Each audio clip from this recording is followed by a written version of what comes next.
وہ فیصلہ کرنے میں دیر کر رہے ہیں۔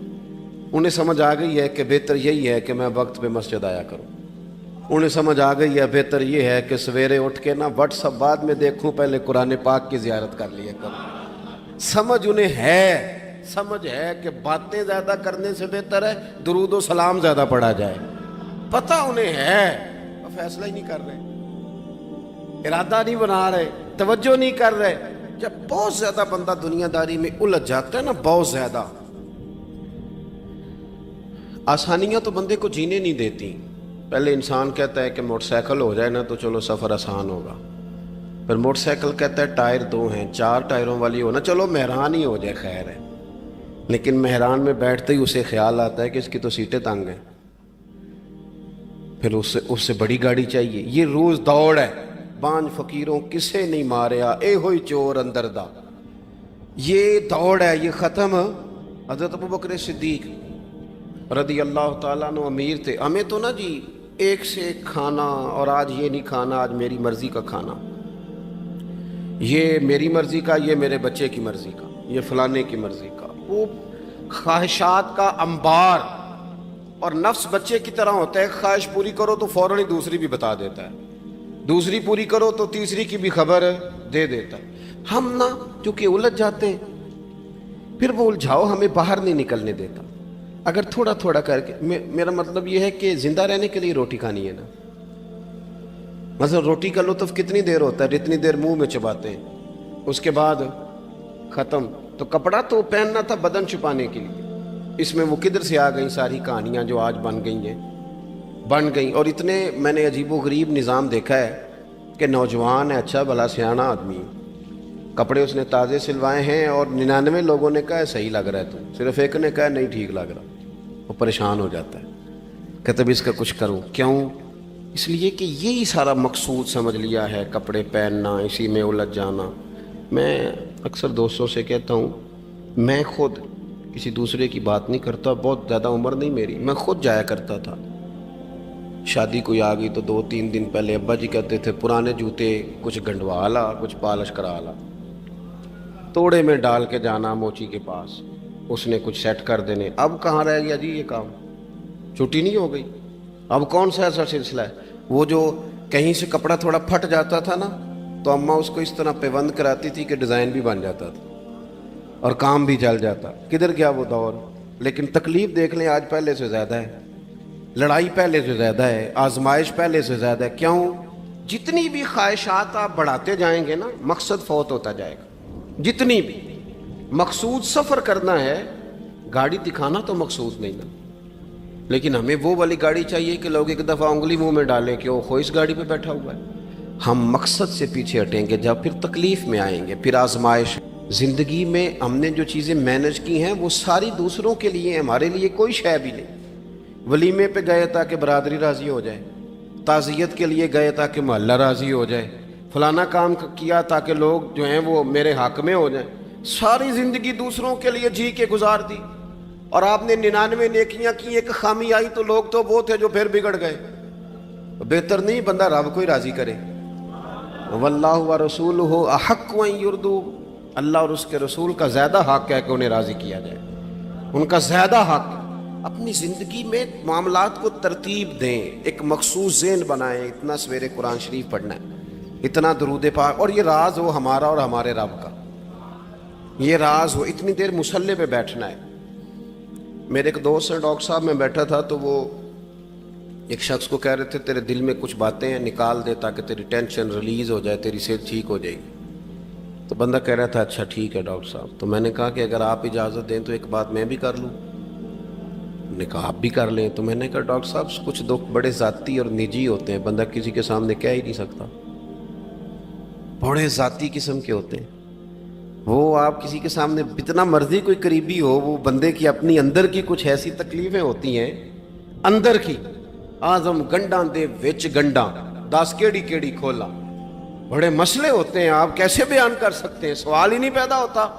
تو کہنے لگا پیر صاحب حال تو ہوگا نا؟ میں نے کہا بالکل ہے، ہمیں ہمارے دین نے دعا سکھائی ہے، جو کسی سے نہیں کہہ سکتے وہ اپنے رب سے کہہ دو۔ اللہ کے حضور عرض کر دو، کشکول طلب دراز کر کے کہہ دو مالک یہاں پریشان ہوں، وہ بڑا کریم ہے، عطا بھی کرے گا اور پردہ پوشی بھی فرمائے گا۔ اپنے اللہ کے ساتھ اپنا تعلق مضبوط کریں، اپنی زندگی میں حسن اعمال کا پیدا کریں، اعمال کا، کہانیوں کا نہیں، باتوں کا نہیں، تصویروں کا نہیں، نئی سے نئی پکچر کا نہیں، اعمال کا، اور خوبصورت ترین طریقہ ہو۔ دیکھیں نا، مشکل سے بھی تو نماز پڑھنی ہے نا، سویرے ابا بڑے غصے میں تھے تو پھر مجھے اٹھنا ہی پڑا، تو اس طرح بھی تو پڑھنی ہے۔ تو اگر بندہ ذوق سے اٹھے اور ذرا سونا کر کے وضو کرے اور ذرا صحیح کر کے مصلی بچھائے اور سجدہ کرے تو ذرا ذوق سے کرے، مجھے سوز دے، مجھے ساز دے، مجھے نیم شب کا نیاز دے، دم سجدہ خود کو میں توڑ دوں، مجھے ایسا ذوق نماز دے۔ اس ذوق کے ساتھ آگے بڑھے۔ مقاصد جب بندہ سمجھ جاتا ہے نا، مقاصد، پھر اس کے لیے آسانی ہوتی ہے۔ میں نے عرض کیا تھا زیادہ باتیں نہیں کرنی، مقصود تو ایک پیغام دینا ہے۔ اب ہم نے جانے والوں کے لیے کیا کرنا ہے؟ ایک تو یہ کہ اپنا مقصد ٹھیک کرنا ہے کہ جو رخصت ہو گئے اپنے بزرگوں کو نا یاد رکھیں، اصل کام ہے ان کو بول کے بتائیے۔ سال کے بعد ختم بڑی اچھی بات ہے، سسماہی ششماہی سیماہی سب ٹھیک ہے، ان کو یاد رکھیں۔ حضور نہ یاد رکھتے تھے، اپنی والدہ کا ذکر کرتے تھے، اپنے والد کی بات کرتے تھے، اپنے دادا کا ذکر کرتے تھے، اپنے جانے سیدہ خدیجہ الکبریٰ رضی اللہ تعالیٰ عنہ وصال کر گئیں تو حضرت عائشہ کہتی ہیں حضور اکثر گھر میں ان کا ذکر کرتے تھے۔ اپنے بزرگوں کو یاد رکھیں، ان کا ذکر کریں، ان کو نا، والد کے لیے نا والد ہونا شرط ہے، پی ایچ ڈی ہونا شرط نہیں۔ والد کے لیے والد ہونا شرط ہے، مفتی ہونا شرط۔ والد ان پڑھ بھی ہو تو بچے کو سمجھانے کا سلیقہ سے اللہ اسے عطا کاری دیتا ہے۔ ماں بالکل ان پڑھ بھی ہو تو بچوں کو سمجھانے کا طریقہ اللہ اسے، ان سے سیکھیں۔ میرے والدہ اور والدہ دونوں اپنا نام نہیں لکھ سکتے تھے، تو میں اپنے دوستوں سے کہتا ہوں مجھے کبھی موقع ملے تو میں کئی جلدوں میں کتاب لکھ سکتا ہوں اپنے ماں باپ، اس لیے کہ وہ جو ہمیں سکھا گئے، جو بتا گئے، وہ انہی کا خاصہ تھا۔ تو اپنے ایک تو جانے والوں کو یاد رکھیں، دوسرا ان کے لیے دعا کریں تو درد سے کریں، سونی کر کے کریں، صحیح کر کے کریں، اکیلے بیٹھ کے کریں۔ دعا کا سب سے زیادہ تعلق آپ کے دل کی آواز کے ساتھ ہوتا ہے، اور جس طرز میں حضور نے ہمیں حدیث سکھائی ہے نا، اس رنگ میں کبھی آپ حدیث کو سیکھیں، سمجھیں نا۔ حضور فرماتے ہیں جس طرح دریا میں ڈوبنے والا سہارا تلاش کرتا، دریا میں اسے کتنی کو جلدی ہوتی ہے، غوطے لگ رہے ہوتے ہیں، وہ اس طرح کا نہیں ہوتا کہ میں عصر کی نماز کے بعد پھر آؤں گا تجھے نکالنے، اس طرح تو نہیں نہ ہوتا۔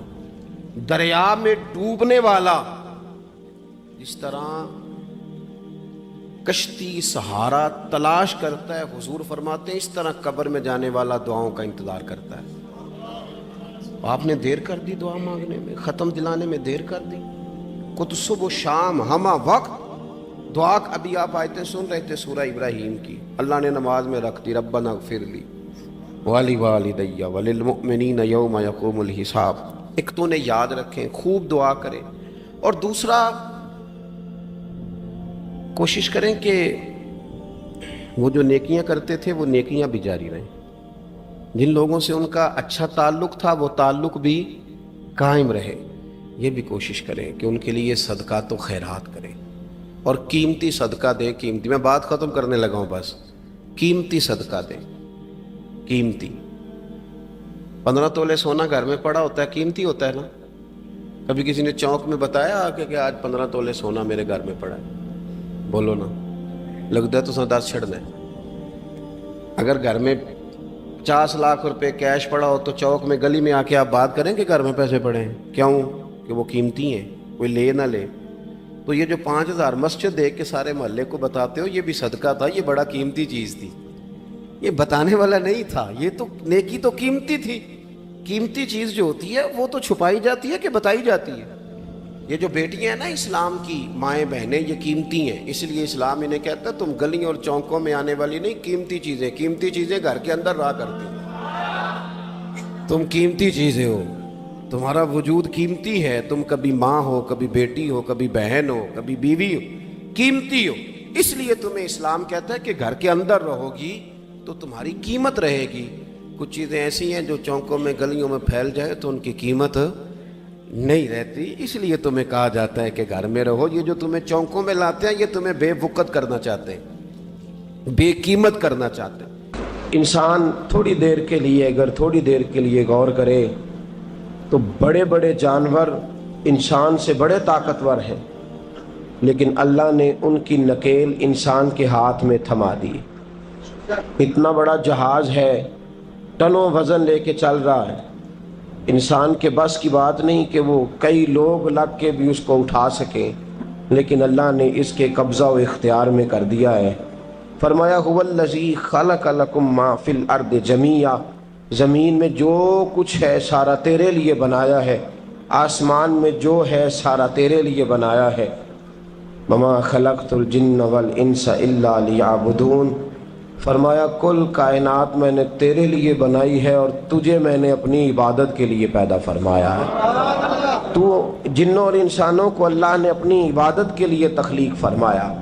مقصد زندگی, مقصد تخلیق, دنیا میں آنے کا مقصد اولین اور مقصد آخری اللہ کی عبادت, اللہ کی معرفت, اللہ کی طرف توجہ, اللہ کی طرف رجوع.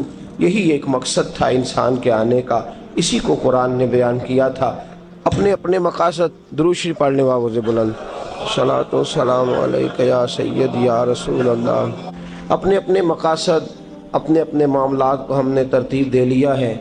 صبح سے شام تک کے معاملات سارے کے سارے ہمارے ذاتی, نجی اور ہمارے اپنے بنائے ہوئے مقاصد کے تحت گزر رہے ہیں.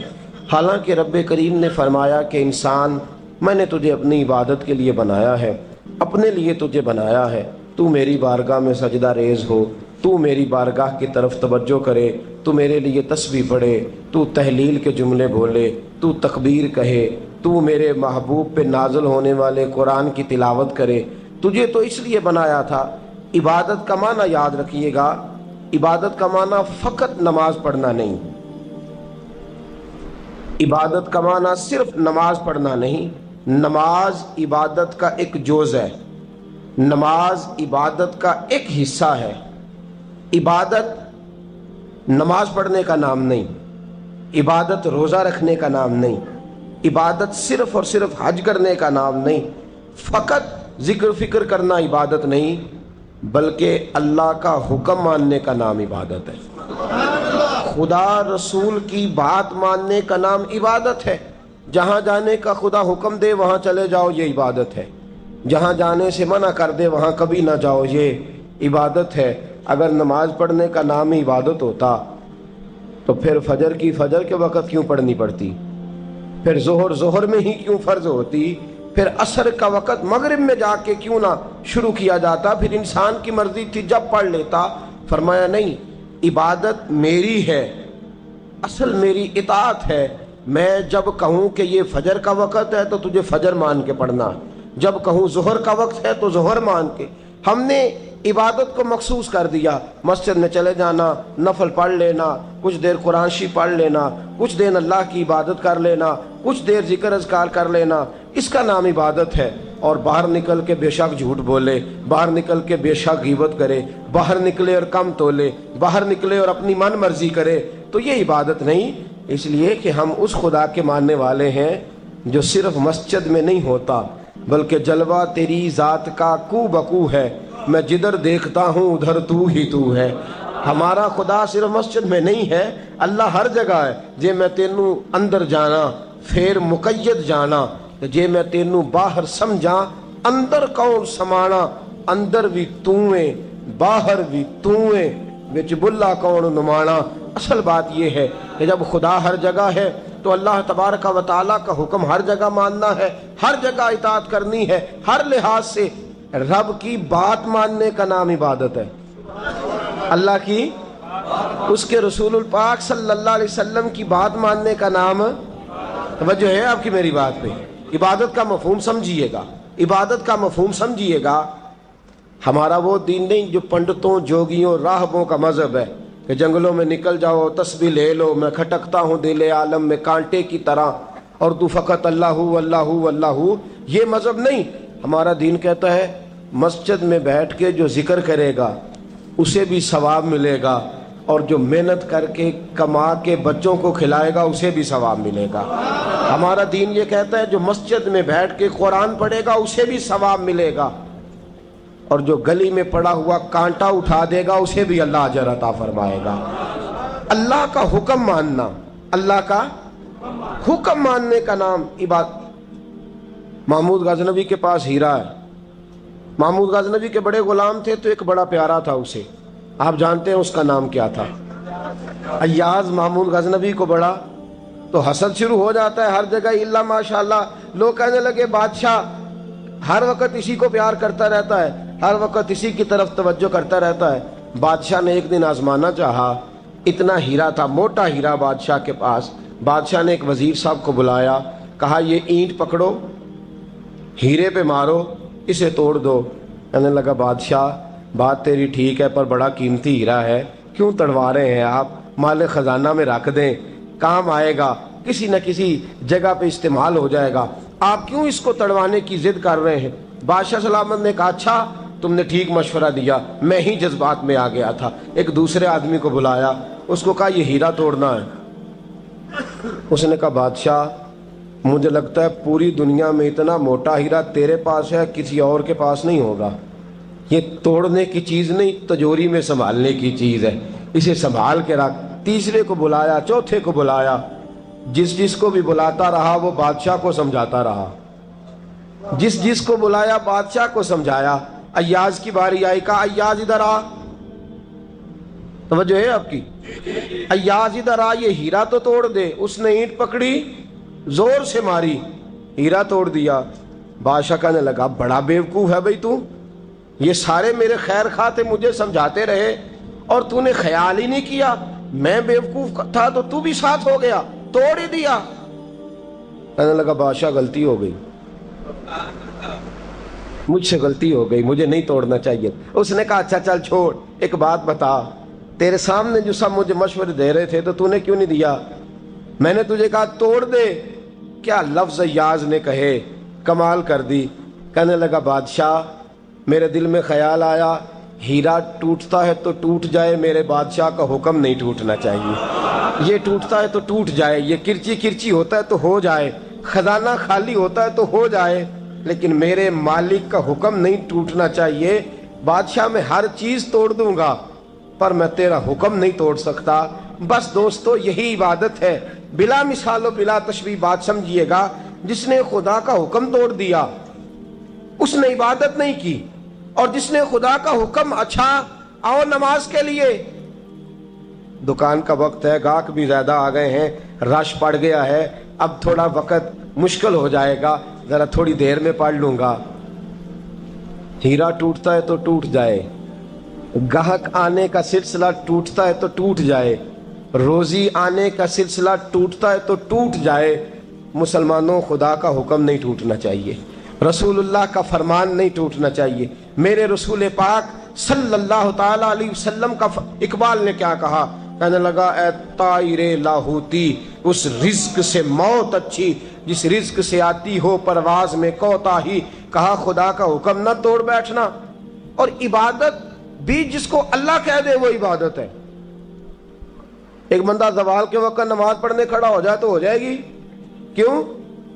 نماز نہیں پڑھ رہا؟ اچھا میں آپ کو روایت سناتا ہوں، شیر خدا مولا کائنات حضرت علی المرتضی رضی اللہ تعالیٰ عنہ فرماتے رسول پاک صلی اللہ علیہ وسلم نے ہمیں منع فرمایا جب عید الفطر کا دن ہو یا عید الاضحیٰ کا دن ہو تو تم نے کیا کرنا ہے؟ فجر کی نماز پڑھنی ہے، اس کے بعد اشراق چاشت نہیں پڑھنی، فجر سے لے کر عید کی نماز تک درمیان میں کوئی نماز نہ پڑھنا۔ جب عید کی نماز ہو چکے پھر تمہیں اجازت ہے جتنے مرضی نفل پڑھو، لیکن فجر سے لے کر عید تک تم کوئی اور نماز نفل درمیان میں نہ پڑھنا۔ حضرت علی المرتضی شیر خدا کا زمانہ ہے، عید کا اعلان ہو گیا، عیدگاہ میں لوگ کٹھے ہو رہے ہیں، ایک شخص دوڑا آیا، اس نے آ کے نماز کی نیت باندھ لی۔ توجہ ہے آپ کی؟ میں نے کہا عبادت ہے خدا کا حکم ماننے کا نام۔ حضرت علی رضی اللہ تعالیٰ عنہ نے نماز کے بعد اس شخص کو بلایا، فرمایا ادھر آ، تجھے نہیں پتا کہ جب تک عید کی نماز نہیں ہوتی کوئی اور نفل نہیں پڑھیں گے؟ کہنے لگا جی میں نے نماز ہی پڑھی ہے، کوئی جرم کیا ہے؟ نماز پڑھی ہے نا، میں نے سجدہ کیا ہے، کوئی جرم ہے؟ حضرت علی نے تلوار نکال لی، فرمایا جو مصطفیٰ کی سنت توڑ کے نفل بھی پڑھے گا میں اس کا بھی سر قلم کر دوں گا، جو رسول پاک کے حکم کے خلاف عبادت بھی کرے گا اس کو بھی قتل کر دیا جائے گا، توبہ کر۔ یاد رکھیے گا، عبادت خدا رسول کی بات ماننے کا نام ہے۔ آپ سویرے 8 بجے اٹھ کے کھڑے ہو جائیں کہ میں نے تو فجر پڑھنی ہے، فجر کا وقت 8 بجے نہیں ہوتا، وہ گزر گئی 4 بجے، 4:15 بجے ہو چکا۔ ایک شخص شام 7 بجے کھڑا ہو جائے، کہے جی میں تو ظہر کی نماز 7 بجے پڑھا کروں گا، یہ کیسے ممکن ہے؟ اس کا وقت تو 2 بجے کے راؤنڈ اباؤٹ ہے، تجھے اسی وقت ادا کرنی۔ یاد رکھیے گا عزیز ساتھیو، عبادت اللہ کا حکم ماننے کا نام ہے، لیکن عبادت کی بہت بڑی جو ایک رکن ہے، عبادت کا بہت بڑا جو ایک جز ہے وہ نماز پڑھنا ہے، بہت بڑا جز۔ حضرت محمد بن ابی بکر حضرت صدیق اکبر کے صاحبزادے رضی اللہ تعالیٰ عنہ کیا فرماتے ہیں؟ فرماتے ہیں مسلمانوں بڑے نصیبوں والے ہو، بڑے نصیبوں والے ہو، تمہیں تو اللہ کی بارگاہ میں جانے کے لیے اجازت ہی نہیں لینی پڑتی، اللہ نے تمہارے لیے دروازہ ہی کھول دیا ہے۔ جب دل کیا، وضو کیا، نماز کی نیت باندھی، اللہ کے دروازے کھل گئے، اور بغیر کسی ترجمان کے تم نے اپنے رب سے بات کرنی شروع کر دی۔ عبادت ایسی نعمت ہے، اللہ کی بارگاہ میں کھڑے ہونا، سجدہ کرنا اتنی بڑی فضیلت کی بات ہے۔ یہ حدیث میرا خیال ہے آپ کو کبھی بھولنی نہیں چاہیے۔ سید عالم نور مجسم شفیع معظم صلی اللہ علیہ وسلم نے فرمایا، بتاؤ اگر کوئی کسی کے گھر مہمان جائے تو میزبان اس کے ساتھ کیا سلوک کرے گا؟ تو صحابہ کہنے لگا یا رسول اللہ جتنا میزبان اچھا ہوگا اتنا ہی اچھا سلوک کرے گا، جتنا وہ اعلیٰ ہوگا اتنا ہی اعلیٰ سلوک کرے گا، جتنا وہ عرفہ ہوگا اتنی ہی اس کی بات بھی بڑی ہوگی۔ نبی پاک صلی اللہ علیہ وسلم نے فرمایا جو مسجد جاتا ہے وہ اللہ کا مہمان ہے، جو مسجد جاتا ہے وہ اللہ کا مہمان ہے۔ فرمایا میزبان کے ذمے ہے کہ مہمان کے اوپر رحمت کرے، کرم کرے۔ فرمایا جب تو مسجد جاتا ہے تو خدا بھی رحمتوں کے دروازے کھول دیتا ہے، اللہ تیرے لیے فضل کے دروازے کھول دیتا ہے۔ نبی پاک صلی اللہ تعالی علیہ وسلم نے فرمایا جب تو اپنے گھر سے مسجد جانے کے لیے ابھی نکلتا ہے، ابھی تو گیا نہیں، ابھی تو نکلا ہے، فرمایا تو نے سیدھا پیر اٹھایا ہے تو تیرا ایک درجہ بلند ہو گیا ہے، تو نے الٹا قدم اٹھایا ہے تو تیرا ایک گناہ معاف ہو گیا ہے، پھر تو نے سیدھا قدم اٹھایا ہے تو تیرا ایک درجہ بلند ہو گیا۔ اپنی اپنی طبیعت ہے نا۔